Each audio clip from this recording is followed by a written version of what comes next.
Good afternoon. I am Anto Budiajo. Welcome to Monday Live. This is something that we do every Monday afternoon at 3 p.m. Eastern. We're trying to figure out where things are headed as far as smart buildings. Panelists are listed on mondaylive.org in case you know who we are. And also to make a note that the views expressed here are personal, not of any company or organization. And do post questions, comments, and other chat on the Zoom chat. And this slide deck, if you want any of the links that we talk about, is on mondaylive.org as well on the homepage there. So our focus this month of August is understanding smart building owners.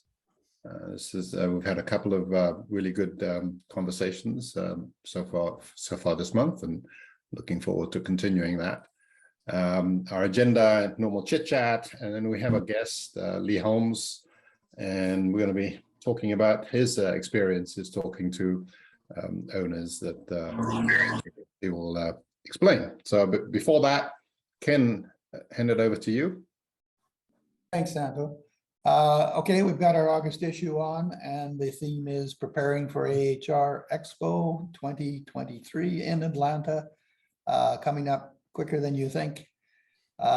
We've connected you to our programs last year in Vegas, so you can kind of see the gist of the direction we're going. It's been good. We've started to get some planning. We're starting to get some folks committing, started to corral some sessions, so it's been working well. We got our article published in Connected Contractor, looking ahead. That's the picture from it there. It's kind of a nice picture of Atlanta. We're starting to work on our September issue. It's evolving to be connecting and combining communities. And I'm kind of hoping to start a discussion of the danger of our industry's rapid growth, fragmented, and the value that it for us to appear as one connection industry. I think what's happening is there's so many agendas and so many flavors of what it is we do out there that it is tremendously confusing to me. I can't imagine what it must be like to somebody who doesn't understand the industry. And I think social media is not helping. It's basically breaking us into small little groups of supporters and communities. And so I'm trying to figure out how best automated buildings can help bring those communities back together, and any suggestions anyone has would be great. We've got an August article, smart building is on the brink of exploding. I think that's been fairly common. If you take a look at that on LinkedIn, we've got about 2,300 impressions on it and about 38 folks reacting. And that's sort of the evolution of these connection communities that are occurring, and they're occurring around particular technologies or particular people. The next one was giving the systems integrators a seat at the design table. This is from Schneider, some of the folks there talking. Again, over 2,290 impressions on LinkedIn and 40 reactions. So what happens is when you go on social media, you kind of get to see what's really happening, and the support communities that each of these folks have.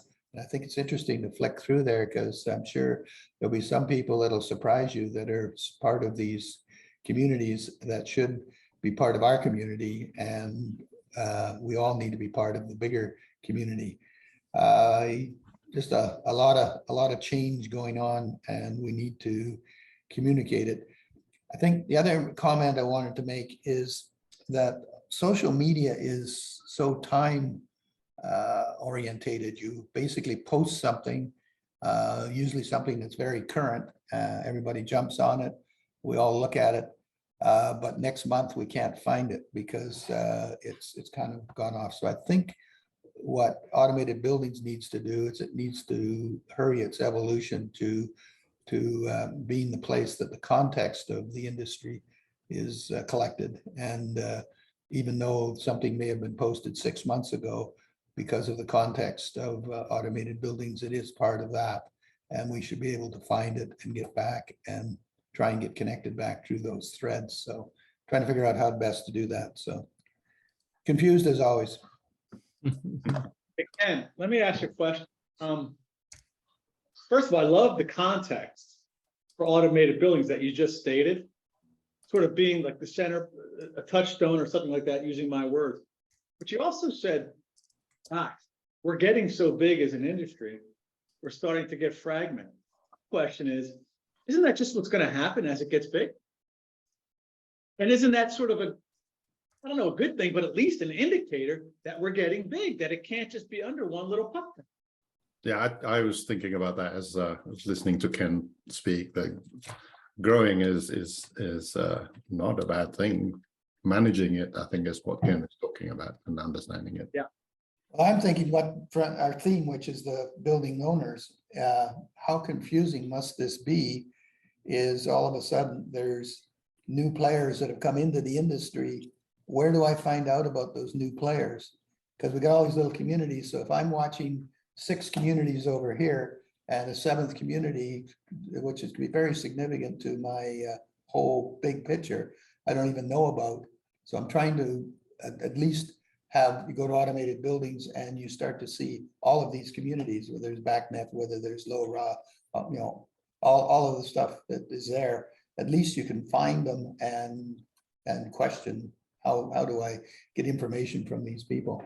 Yeah, I get it that when we grow, we're going to become more fragmented, but somehow we've got to pull that together. That was the original intent of automated buildings. Was when the web started, we had this same problem as everybody presented themselves different, and trying to find some of these companies, like trying to find somebody like Johnson Controls, because they sell car seats and batteries. They don't actually sell, they're not actually in the control business. So, you're trying to find their control division was hard. And I think we're getting into the same thing. It's just everything's expanding, and trying to pick out the pieces that have to do with our industry, I think is a challenge. I find it a challenge anyway.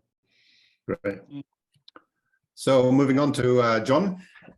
Yeah, hi. Two stories I think are relevant to all the topics we cover.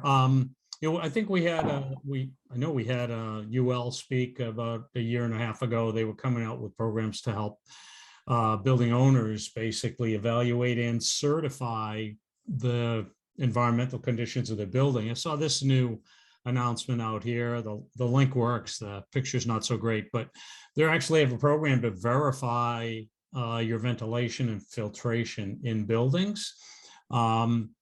I guess I thought it was interesting, a couple of reasons. One, this trend of focusing on confidence for occupants, but also thought it was interesting from the years in the business, and UL was the place you had to take your circuit board to make sure that it could be installed, right? And you didn't have some, and to see them in these, if you will, softer, evaluations and certifications, I think it's a really interesting statement about what's happening in the industry. So that's one. And then the other topic, we've talked about greenwashing, social responsibility.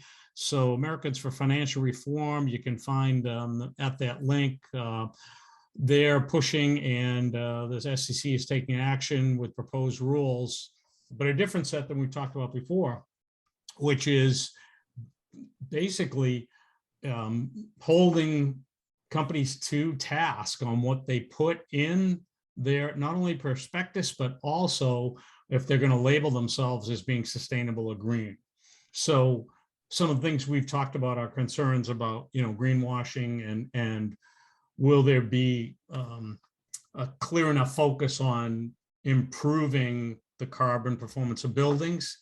There is a societal effort around that coming from the financial side. So thought that was interesting as well to share. That's so it. this is unrelated to the ESG stuff, is what you said? Yeah, well, it is Obviously related. Yeah, You but know, it's not the same thing. It's not the same. it's related, but it's a new effort to hold companies to task around their claims about sustainability and green, unless it's for the investment companies here. So you can't say you have a sustainable or green fund unless you can prove you really are investing in sustainable and green businesses. So yeah, at a different level, I guess I'd say. Interesting. So listening to something on The Economist last week, and it was about ESG and all that, but from an investment point of view, and they were intimating that ESG investing, that train's already gone. It's already left. It's that interesting. Yeah. Mhm. Okay, moving on. Anno, he just texted me saying he's going to join us late, but he put up this slide.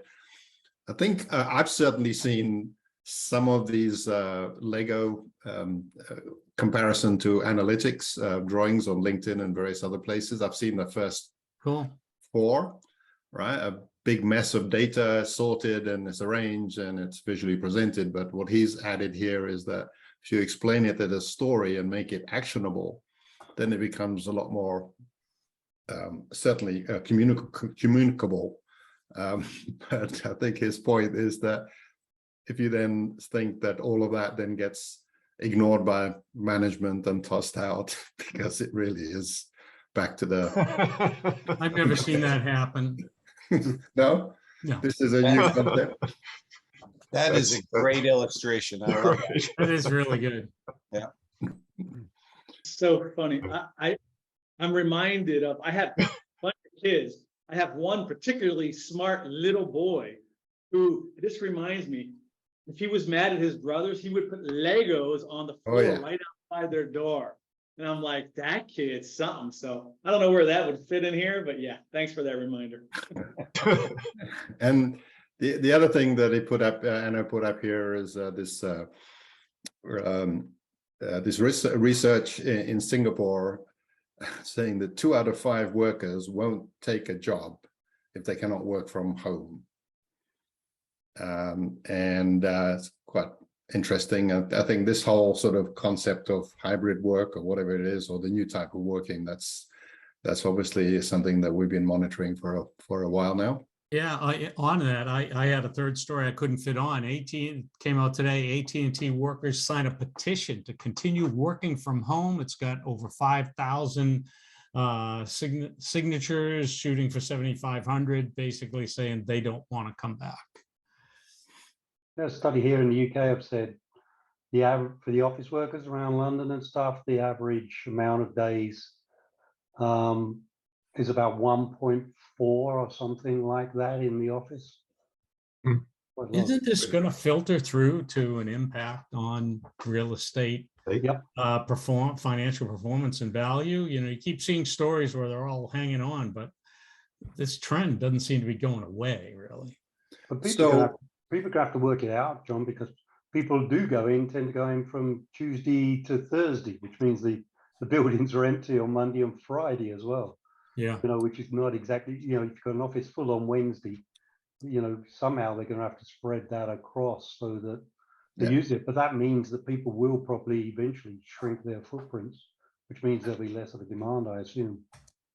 So talking of hybrid work, I kind of think of WeWork as a sort of a proxy for what's going on with hybrid work, and read this. This is kind of a bit of a split screen, the 2 things I got up here. One is that WeWork seems to be doing better. They're losing less money, and they're focusing on the shift to hybrid work. They're still losing a lot of money, but they're losing less.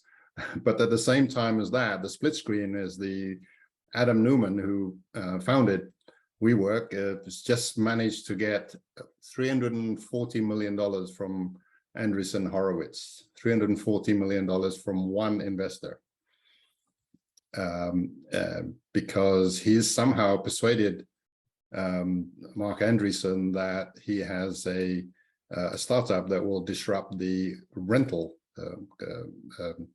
real estate market, the residential rental. So I thought having these 2 side by side was an interesting thought.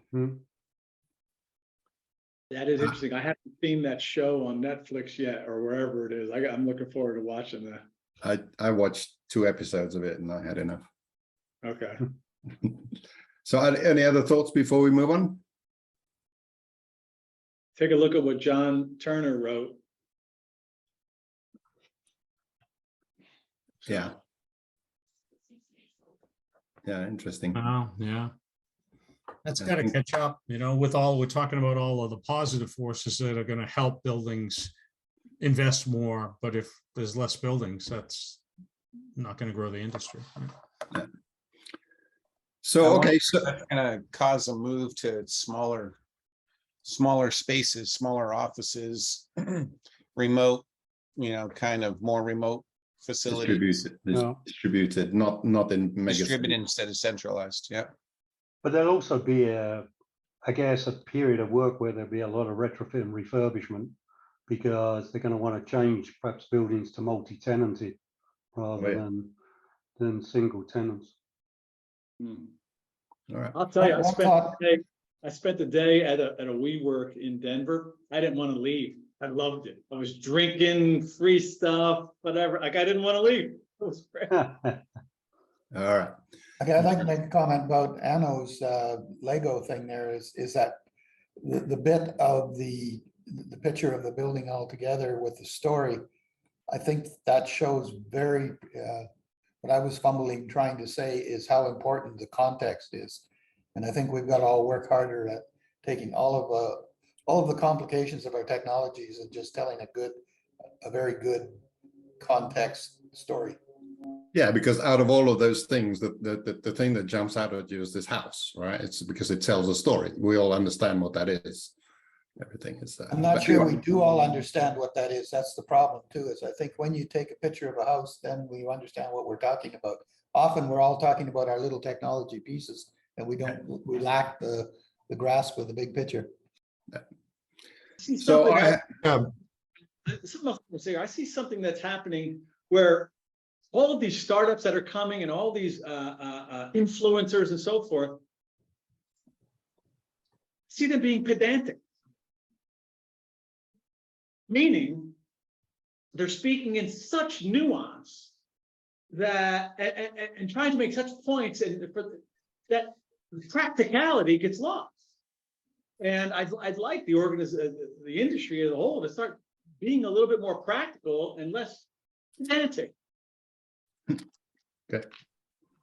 I'm just wondering, guys, with the evolution to multi-use facilities, so if a building's all office today, and will it, we've talked about the idea that the office could also, from a multi-use standpoint, include retail, could include residential, and I'm wondering if we're going to evolve to an era that's almost akin to the 19th century, early 20th century with factory towns, where the business and the people who work there were all within walking distance of their office.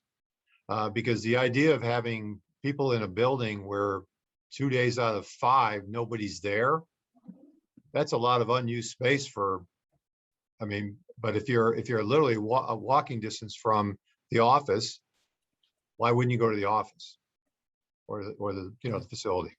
That was definitely a theme of some of the conversations at RealCom in Orlando earlier this year, and so yeah, maybe that's a trend to watch out for. Yeah, It's actually empty, Steve, 4 days out of 7. Yeah, I was just right, yeah, exactly. yes. Anyway, I brought on Lee Holmes. Hello, Lee. I'm going to stop my share here. Hello. Hello. Thank you for joining us. Maybe if you could start off by introducing yourself to the group and to the audience, then we can have a conversation about what you're seeing in terms of building owners, what they're saying. Okay. I'm Lee Holmes. I'm one of the founders of Iris Energy Analytics. We are a company basically based in the South. We do integration projects with smaller companies like 75F, Rick Justice, you guys probably know.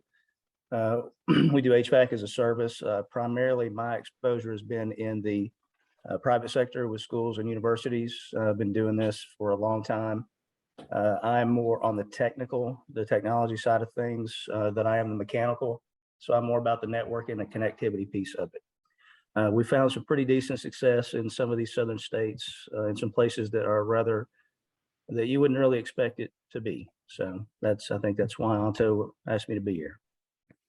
Thank you. Thanks for being here. So what we're trying to do this month is to understand smart building owners, understand the owners that get the concept of smart buildings, but maybe not understanding how to execute and how much it costs and everything, all of the sort of implementation. So maybe you can just sort of share your experiences in the past few weeks, months, and years. Yeah. And Well, that's a great point. The pricing aspect that's probably been the most confusing of any of it. And I know that, we've got a lot of smart guys here on the phone. You guys all have your own products. And when the customers are surprisingly adept at sniffing out good opportunities and good deals, and they're fairly sophisticated with regard to what's out there and available from a features and speeds and feeds kind of standpoint. It depends on obviously whether you're talking to a private university or a public school as to what their level of commitment to their staffing is for that position. But they do know that people like us are out there putting together solutions to drive innovation and smarter buildings in a more effective, more efficient way. So the ability that we have at Iris to basically take this coalition of companies, I guess is probably the right way to put it, and put a price tag on it and then go implement and execute on it has been what has set us apart thus far.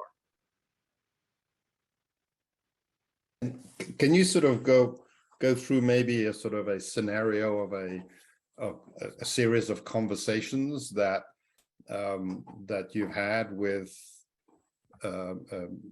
maybe a fictitious owner, and just sort of share so that we can see what actually happens in the process that's Okay. you go through?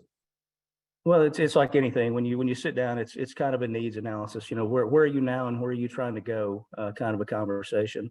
They don't always know where they're trying to go, and everybody has their own way of getting there. But when we sit down with some of the companies that we worked with in the past, and we say, look, this is where we see you guys are. We're going to come in and do a facility condition index for you. Okay, well, what does that mean? So we sit down, we go through the process of what they're going to actually get from going to point A to point B, and then we look at point C. The whole time we go through there, we're kind of educating the customer as to what the next step should be, what the value is going to be, what the ROI is going to be. And it's a steady progression that goes for probably 30 to 60 days, where you're just really kind of sitting down and digging, because you're exposing issues that they didn't know that they had. You're also exposing opportunities that they weren't aware of. So the conversation piece in the trenches is really more about finding out the needs, spending time with the customer, and then letting them know that we have a solution that will all work together in one, because if we overcomplicate it, we're going to lose them. So simplicity is king. And how has this conversation changed over the past, let's say 5 years, 3 to 5 years? Or have you seen a change, a trend? There seems to be more of an acceptance of smaller solutions as being a gold standard. It used to be Johnson Controls, Siemens, Honeywell. Those guys were it. If you weren't one of those, you really didn't get that audience with the technology people or the facilities directors. So now that people are starting to understand that there are smaller companies that are doing better work, harder work, and making things easier to use, it seems like the understanding level of the customer that is really rising to the occasion. Instead of just waiting to be spoon-fed something about a solution set, they're actually actively looking for what we do. That's great. Open it up to the group. Yeah, Lee, hi, Roger Woodward. If you mentioned you're doing HVAC as a service, have you found that things have changed where people are happy to move from OPEX to CAPEX? Does that help things? Yeah, absolutely. The one thing that I think that people have been the happiest about, I mean, everybody likes the idea of getting new equipment. They like the idea of it being managed effectively and efficiently and being more productive. But what they really are liking is they get to recapture some of their labor force. So these guys who were out there maintaining this stuff in the past, now they have the opportunity to spend more time with other maintenance tasks, the facilities, actual maintenance of the facade of the building, taking care of landscaping, planting trees, things that they can do that they were spending more and more time on, with things that they really shouldn't have been in the past. Okay.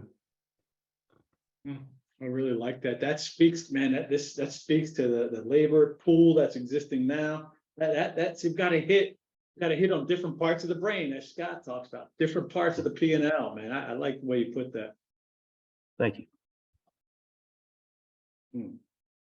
Hey, Lee, do you live in Mobile? Outside of Fairhope, basically, yes. Okay, And cool. that's not my view. That's I wish it was. Got it. And so what are the challenges when you talk to these building owners, that you go through the process of understanding the needs and they get a sense of what is possible? What then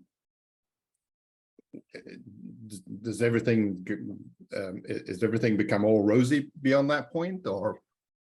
Well, no, not necessarily. I mean, it definitely think so. accelerates once they understand what the feature set is.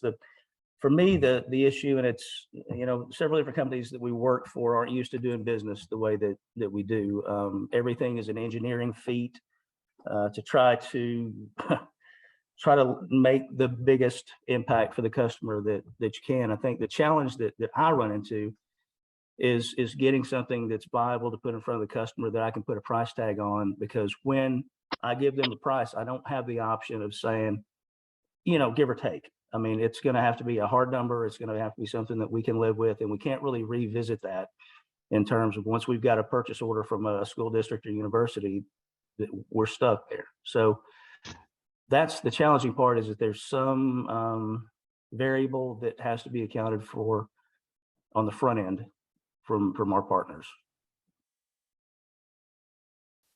So how do you deal with that gap, that needing to set a cost or a price without understanding every single minutia of detail that's necessary to implement the solution? Doesn't that create risk, and risk Yes. either for you or for the owner? Yeah, it does. You can usually get some grace as far as price goes. We can't go back, but if I can take a sample or maybe an example of, okay, look, we did this for North Carolina University, and this is what the specs were, and this is what it cost, then at least that helps me in the negotiation phase, so that we can go back to the vendor then and say, okay, they have something that looks very similar to this. Yeah, I need an estimate that gives you an extra X number. You know, you have to protect yourself as well, but it's going to be kind of this. We always have the specs. We always have pretty good information about the customer. So if we can find a place that has been done like that, then at least that helps us with the estimation process. And then, you know, you can build in a little bit for your own time and effort to actually tweak it. But we don't want to get involved with that. You know, let's add this feature, let's add that feature. I like to have that stuff up front, just in a base package, if nothing else, and then we can work from there. I know you're seeing more implementations with, you know, multi-sites rather than one big single site. Is there a trend of, are you doing one building at a time, or are you seeing people with multiple buildings wanting to, you know, apply it to everyone with some benchmarking and stuff like that? It's been multiple buildings. We haven't done a single building. It's all been multiple campuses in the case of school districts, obviously. You review the range of systems or technologies that, you know, you're seeing customers want to bring together to make a smarter building, and you know, is there a core that's always included, and then there's some, you know, more fringe ones that some people want? Well, thus far, it's been relatively simple, straightforward stuff. Just, you know, for the HVAC as a service thing, we go in, rip and replace, put all new systems in, be it, you know, RTUs, whatever, mini splits. The connectivity, excuse me, the connectivity is something that we're working on. We're trying to get everything into a single pane of glass. So the idea is to work with as many different systems as we possibly can. The ones we've been exposed to thus far, we've done some stuff with 75F. We've captured existing systems, just put the thermostats, you know, connected with the Wi-Fi to the Zigbee network basically, and control those. So we've got everything from taking over existing systems to a total forklift replacement on stuff. What's the typical contract period, Lee? 1 year, a year to complete, and then it's a 15-year going forward. As Okay, far yeah, as okay, the, that's what I thought. All right, yeah. And And this- then over the 15 years, if the particular vendor that you contracted with, if they no longer support the gear, you're swapping it out for something, for an alternative? yes, we have to swap it out as part of the Okay. contract. So this notion of having lots of different systems being aggregated, you mentioned the single pane of glass. Is that something that owners generally understand, or does that scare them, or what's the dynamics there? They've embraced it fully. They're used to having multiple logins. So if you could do a single sign in, and now they've got access to their physical security, their camera systems, their HVAC. I mean, everything in that one pane of glass, they love that concept. I've heard no one say anything negative about it at all.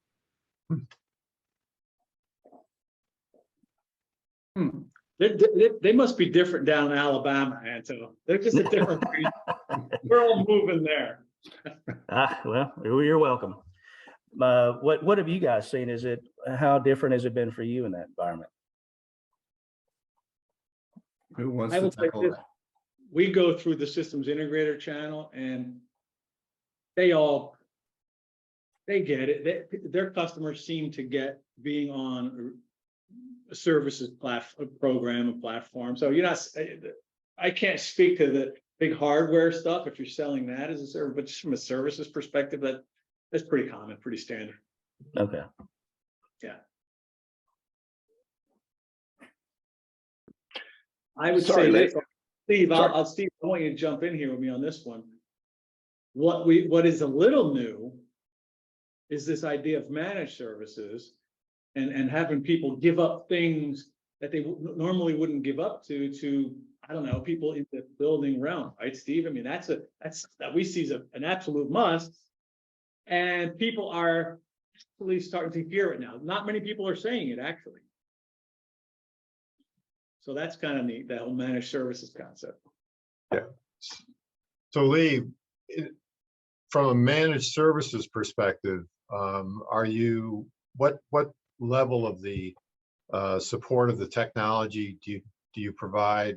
Do you for each system that's under your jurisdiction, do you, for example, do backups on those systems automatically? Is that part of the service you're doing? No, we don't do backups on. We monitor things in the cloud. I mean, the analytics piece, I think, is kind of assumed when people started getting into the building technology stuff. So we monitor for failures, for anything that we know is going to be an issue, and then we dispatch technicians. We also give the customer the option they see all the alerts and stuff as well. So we just sort of act as a backup to what they've got, and then we're the first line of defense for any errors or issues that arise with their systems. Regard yourself as a managed service provider? I'd say that's probably a good way of putting it. Yes. And Steve, do you have Lee's number? I'm sorry? You have Lee's number? He'll put a call out to Lee, please. Right. we got a few more services to add in your mix. I would love to have it. We can put it all in one single pane of glass and make it work. Yeah. Okay. And now I think you're I'll be in touch. trying to say something. Yeah, sorry for coming in late into the conversation, Lee, if I missed all the front end. Just circling back to that interest in the single pane of glass, where in the organizations you deal with, what's the sort of level of people that have that interest? Is it right down to the operations, or is it at the C-suite? Who's kind of making those calls? Well, I find from the C-suite, they don't really want access. They want to be able to see it and point to it. The operations people actually want to be able to dig into it. And then, if it's a role-based sort of a thing, then you got the guys in the field who actually will use it for day-to-day kind of stuff. So everybody loves it. But really C-suite only is a view only. Yeah. Sort of Okay. Yeah, that was my expectation. I mean, it's an across the board acceptance. I mean, everybody needs. in an organization. We're seeing the same thing as opposed to some of the earlier initiatives that we've seen in large organizations where the C-suite falls in love with it, but the operations people are like, it's just more overhead for me. Type approach. I think this is getting a much wider acceptance in organizations. Right. Well, technology is just so prevalent now. Everybody's used to some sort of intelligent apparatus on them or around them. So it's not nearly as scary as it used to be. Great point. Right, exactly. So Scott Palmer on chat is looking for a BAS agnostic, vendor neutral, what he calls ESB enterprise service bus. I don't think we need to get into comparing products A and B and all that kind of stuff, but does that sort of encapsulate what you're seeing or what you're observing, Lee? Sort of the actual vendor or the specifics is not as important as being aggregated. Right. It's basically irrelevant. As long as everything works together, people don't really ask a lot of questions. Just looking for plug and play. Based on our experience providing sort of the same sounding kind of solutions in restaurant and the smaller retail operations, totally agree. They don't care about the technology, if there's a single network or not, as long as things are together, interacting properly, working properly, and they're being told when it doesn't. That's the kind of the baseline that people are looking for. I want to say, so Tracy, I get that. Now I'm looking at Lee, and when you ask these questions, he's like, nope, that's the deal. He doesn't hesitate. Listen to the words coming out of his mouth. He's like, no, that's how we do it. Stop. Right. That's got to communicate to the customer, man. That's why he's getting a proportion of yeses right there. Like, no, this is how it's done. Because we started off with, oh my gosh, this thing's so fractured. Lee comes in, he's like, no, this is how it's actually done. That's powerful right there. That's a contrast to what Ken brought up in terms of the diversity, is that what he's doing is just reducing it. Yeah. Well, it's providing that whole consultative service that we all say is missing in the space, right?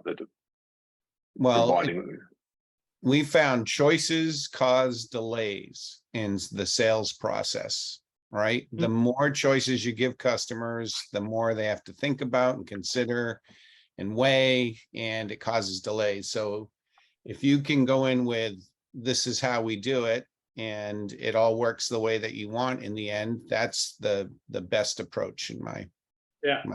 So Lee, what about consulting engineers when they come into the picture? So if your school district is building a new school, they typically bring an MEP in, right, to design. So and the customer and the school says, well, we're doing this stuff with your company. How does that work? How do you accommodate that? Well, that can be, there can definitely be some conflict there. So the idea is to try to get in front of that before it makes it to that point. We've got some architects that we work with that we use to help us get past the hump when it comes to those choices. Because down here, you got the good old boy network. It winds up being convoluted. So you have to get in front of it because it's hard to undo once it gets started. Yeah. Yeah, I would have thought so. I mean, for anything existing, you could just go in with your offer. Here's what we do. Here's how it works.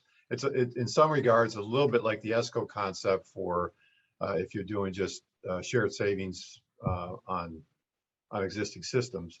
But yours is, you've turned it into a full managed service, and it's not about saving money. It's about per se.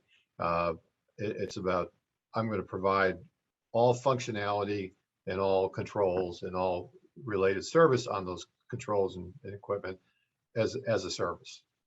Right, that's exactly right. The last thing we tell them is you're going to save money. That's just not. I mean, it's a byproduct, but it's that's not what we lead. But that's not what you're not leading. That's not what we're about. Yeah, got it. In many ways, that's the proposition that has existed in the past few decades with from the big vendors, right? big vendors would say this is an offering and this is the cost, etc. And it's kind of almost has that sort of feel about it. But how much do you, Lee, do you talk about the fact that this is not one monolithic kind of vendor, but it's actually a sort of a combination of multiple systems that work together, or does that even matter? I don't think it matters, but I think if anything, it would be almost a soothing conversation, because people are so tired of the Johnson Controls, the siloed approach that they have to everything. If you want to buy this, you have to buy this and this and this and this, all that goes with it. Now we have the opportunity to be a lot more strategic and surgical in the way we approach your building and your set. I love the way you said that, man. You know what I like about Lee? Let's talk about Lee like he's not here. Lee is unapologetic. No. Thank you, man. Well, thank you. I appreciate it. Lee, one of the questions, I'm not sure if this has come up earlier in the call that I missed, but if it has, just say so. One of the things that we kind of banded around in this group is, when you go looking for these customers, what sort of indicators, what sort of things do you look for to see that he's going to be receptive to your approach? Well, I mean, there's, everybody suffers from the same problems. I haven't run into anybody that went, all our shit works great. We don't need any help with anything. I don't know why you're here. So you start addressing the pain points that they've got. Like I said, labor shortage, there's a shortage of goods and services in general. It's not difficult to really get to the bottom of what somebody needs help with what's going on today, especially. Challenger sale right there, right, Anto? There you go. That's it. Nice. Is most of your business local to where you are, or do you branch out across the US?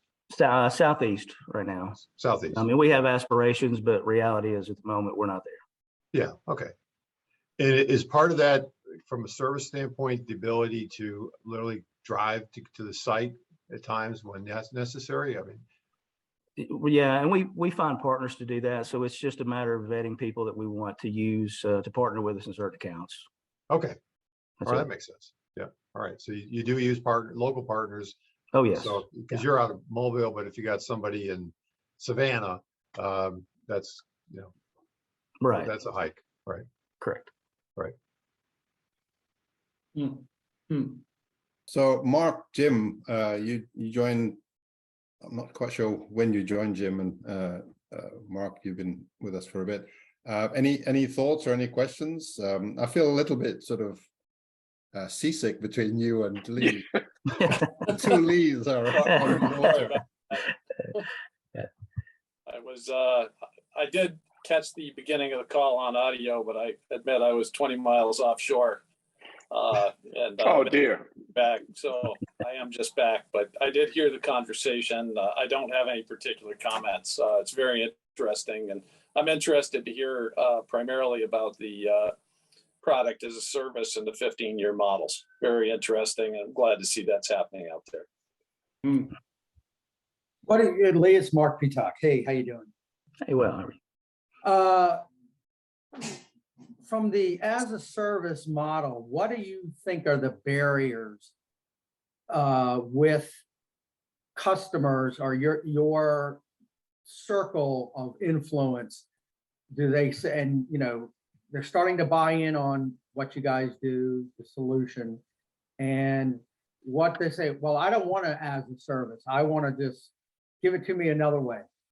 Are you able to give it to them multiple ways as far as a structure that is suitable to them, or to your point, this is what we do, this is it, and let's rock and roll? No, I mean, we have options. I'm not going to force anything down their throats. If they want to write me a big old fat check for a bunch of HVAC equipment, I will be happy to cash that check. If they want us to come in and manage existing systems, we'll go in and do that. I mean, it's not necessarily one size fits all. Right, right. It's just the trend seems to be in the as a service, simply because of what it Agreed. does for the customer as a package. Agreed. And I know we, in Monday Live, we've been talking about it for as long as when we started it. The as a service is starting to gain the traction and so forth and so on. So I couldn't agree more. So you're actually seeing that from the people that you talk to. They're actually asking for the as a service. Oh, absolutely. Absolutely. It's not something that you have to start and having to persuade or explain. No, especially now that we've got all the, again, in the public sector stuff, we've got all this money from the COVID relief fund, the ESSER 3 grants that are going to be here for another year and a half. It sounds stupid to say, but we're absolutely in unparalleled times where schools and universities and government offices have more money than they know what to spend it on. So we're going in saying we can give you a long-term asset and you're using money that's free for you anyway. It's not a hard sell. And do you think, and you said it earlier too, Lee, and it's coupled too with the challenge of getting resources and people in their organizations, right? I mean, and that's a change with COVID and everything else that's happened. Yes, correct. Hmm. You guys may have talked about this earlier on, and I apologize, I was late to the call too. From a getting people interested at an opportunity, is it both the traditional operational people and IT, or where are you finding the initial push to then really bring it into the organization and really have those types of conversation that hopefully will lead to closed business? It's on the operational side. I mean, for sure, you've got your facilities managers, all the operations people are looking for an easier way to do things. The pushback honestly comes from the technology side, because they're the ones that are like, I don't want you touching my network. It's so any negative conversations is almost always going to be with the IT people. And how do you typically deal with that? Well, you offered a segment. I mean, you got to just, typically the conversation goes far enough up the chain when it goes to the operations managers and the superintendent in the case of a school district, where the IT guy or girl does not really get as much say as they would like. So it kind of tends to get forced down on them after a certain point. But you still want to play nice. Still want to smile. Be nice to them. It's interesting because certainly part of IT's job is to be skeptical. Right. And when they're blocking for the sake of blocking, business unit head, or in this case, some other leader position, is certainly appropriate to go around as long as your service and product work. So I hear you loud and clear, man. I say we make friends with IT, and these days is only going to be 1 or 0.5 out of 10 that's going to put a hard block on you, as long as you're saying the right stuff. Right. True. So Lee, do you find this, Mark again, do you find on the K through 12 that county schools are easier or harder to win over versus your hardcore city schools? Oh, that's a great question. County schools are much easier. You got more geography to cover. They can do everything remotely. Then they welcome the opportunity to do so. Got it. Interesting. Yeah, that's kind of what I know from our K through 12 business, which is not much. We've noticed the same thing, that the counties are much easier to close an opportunity, much easier to have the conversation. Their needs or everything really fit our industry's technology pretty like a really good glove. Right. Yep. So, yeah, and it's less political. That's true.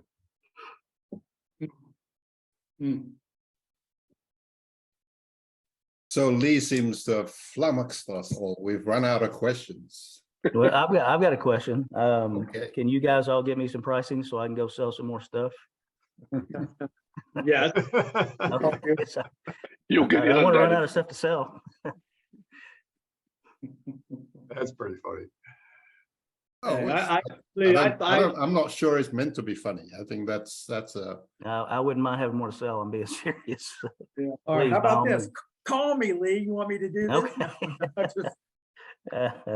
Well, we've got the opportunity to use some very creative products to set the standard for upcoming RFPs, and it only helps me out when I can put something in that spec sheet that nobody else can offer. So the more unique things that we can come up with and that we can put a price tag on, the better off we're all going to be in the short term and long term. Look, so Lee, this is good. If you're not exploring for technology that either disrupts or optimizes or secures more, then what are you doing as a technology provider, man? They're coming to you for a reason. Right.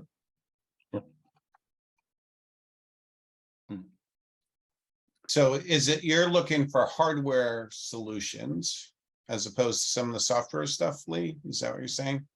Is that where That's the just- holes are? That's just been when the opportunity's been thus far. That doesn't mean I'm not willing to chase down a software opportunity. Just thus far, that's been the low hanging fruit.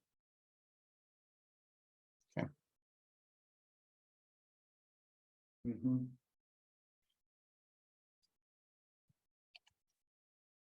Okay, so what have we learned here? I got one, I was gonna say, I got another question. So advice for all of us and listeners, a minute or two. And if you just saw me and just say, all right, Mark, this is the best advice I could give you, what would that be? The big thing is to make whatever you're selling replicable, make it scalable, get a price on it, and get it in front of people. I mean, that's the easiest thing. Speculation is great, engineering is great. There's a place for all that, but if we don't have something we can sell, then we're not really going to be effective. And that's the bottom line. Here. I tell you what, so do you hear the practicality in that? There's no concepts there, nothing pedantic. That's what we're talking about, right?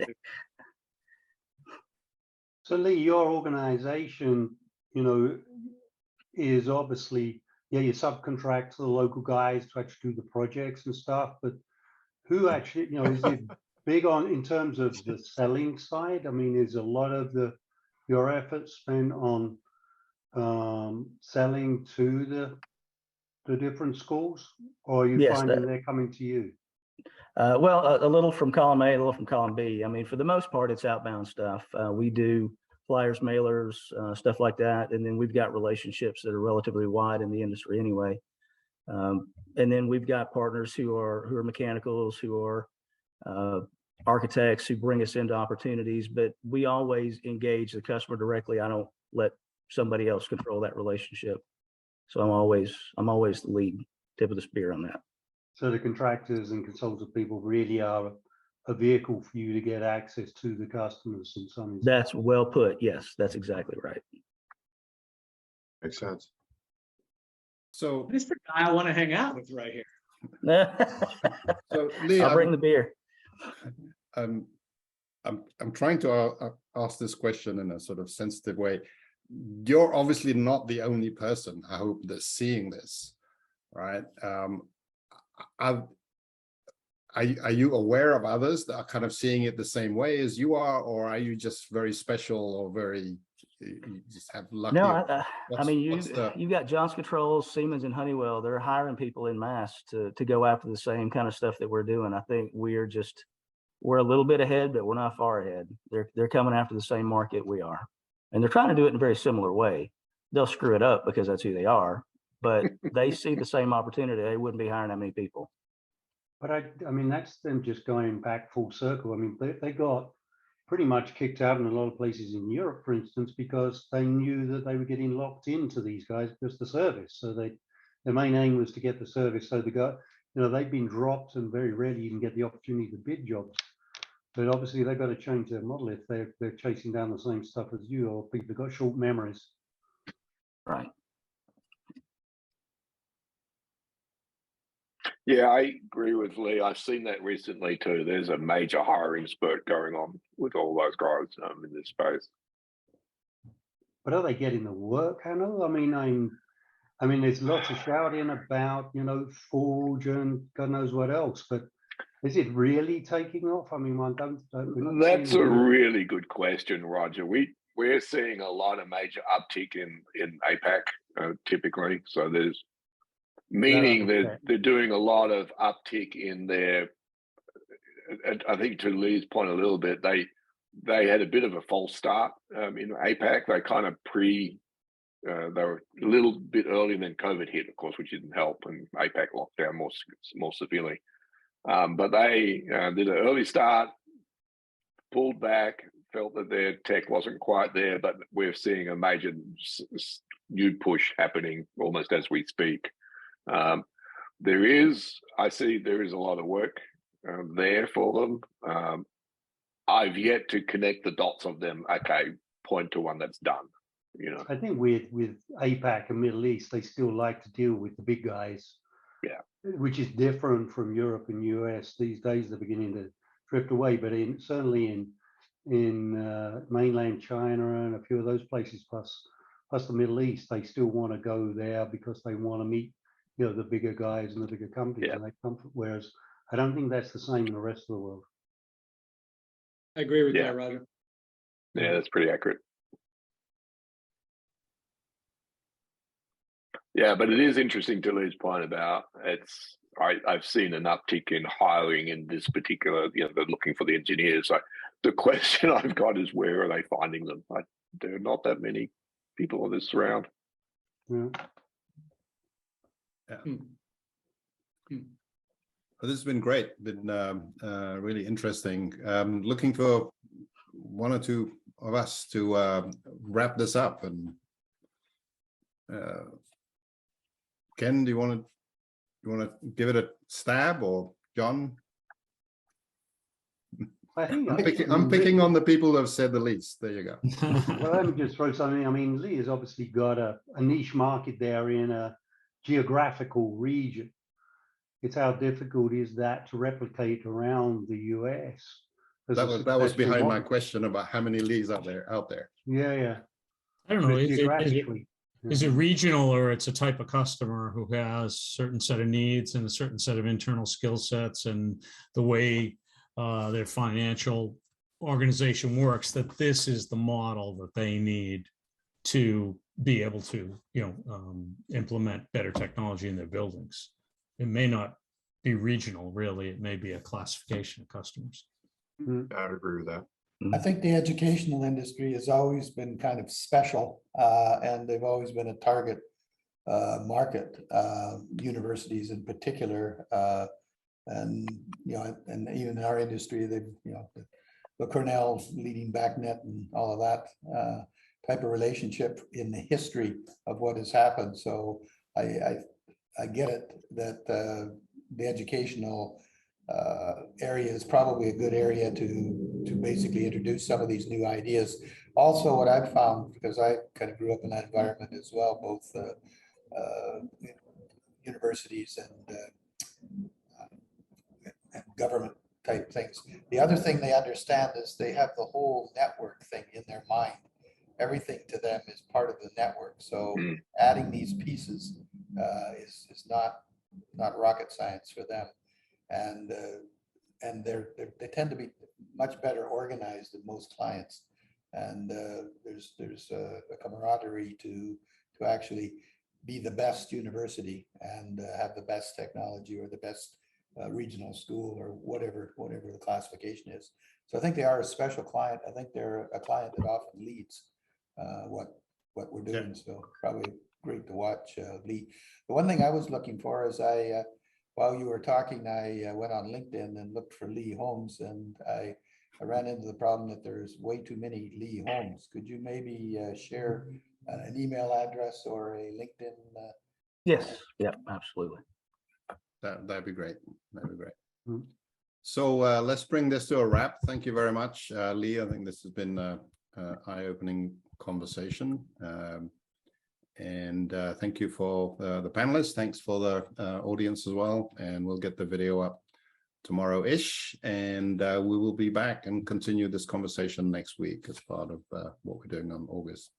So thank you all. Have a great day. Thank you, guys. Appreciate Thanks, it. guys. Thanks, everyone. Bye, Lee. Bye. I think so. Bye.